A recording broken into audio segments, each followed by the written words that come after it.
Hi, I'm Hilda Downer from Sugar Grove, participating in 10 for 10.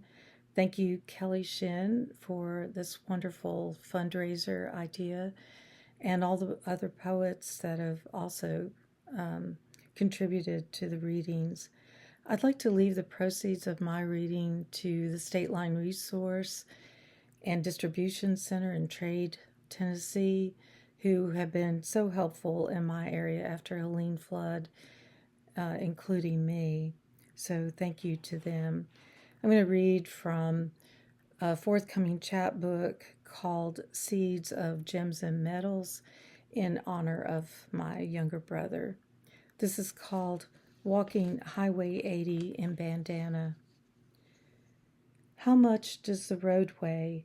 Kim at 6 asked me. He expected his big sister, twice his age, to know everything. First, I told him, we would have to weigh the gravel and the tar, then measure the distance, width, and depth of the pavement. As though the disappointment of his entire life had fallen upon him, he said, that was no kind of answer. I wish I could tell him now that the road weighs less than the heart, but weighs more than all the pain we feel now that he is gone, because he once walked upon it. This one's called Grill Guard.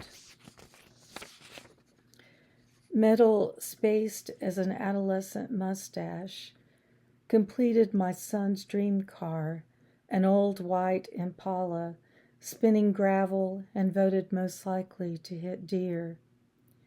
Proud he had saved for his first car with fiddle competition winnings, brother, you offered your precious time to figure out as you went, fearless as a river feeling its way with an undertow of despair.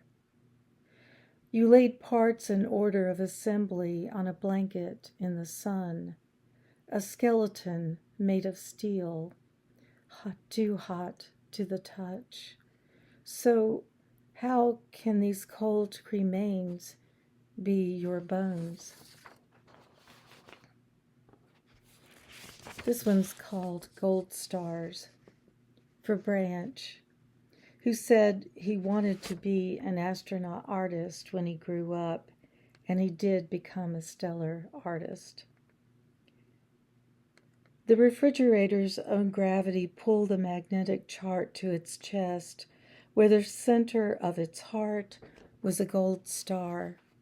Next to a simple chore my 3-year-old had completed that day. The shiny sticker booklet flipped through wildly flashed gold, red, green, silver, blue, juxtaposed with his basic crayons. Color occupied him while I cooked. In a booster seat at the countertop, even then, he drew tractors and cats that looked like tractors and cats. Soon the chore chart was swept away, my energy drained by 2 full-time jobs. Amid abandoned grocery and wish list, exhausted coloring books, broken crayons, unpaid bills, depleted pens, and illegible notes for unwritten poems, the star stickers washed up. All the gold stars were gone. Rows of gold-capped white star teeth, smile after smile. The still intact metal colors braced tight, fearful of giving up. Across the dark blue countertop edge, gold stars held hands as far as they could reach from the booster seat, lined up like words on a fortune cookie banner inside the dream, to live free as an artist in a world inside a galaxy my son had already created for himself. And I'm going to switch gears to a Helene Flood poem. This is called Free Table. On my eventual drive to Boone, I pause where Rush Branch Road parts Cable Farm down the middle to wait on neighbor cars stopped ahead like at a drive-through for my turn to catch up on what's going on by way of Sanford and Margaret greeting us in front of their greenhouse. There, fresh eggs, all shades of Easter pastels, can be bought on the honor system, and cheaper than at the grocery store, by placing bills or IOUs inside a vintage Band-Aid tin. Another convenient pullover across the road is where Sanford had stacked the acrobatics of blue plastic crates to form a table, draped with a handwritten cardboard sign, free. The table's seasonal display of abundance changed colors like a Rubik's Cube, carrots, green beans, yellow crooked neck, or that flat squash with the bumpy roundness of the Millennium Falcon.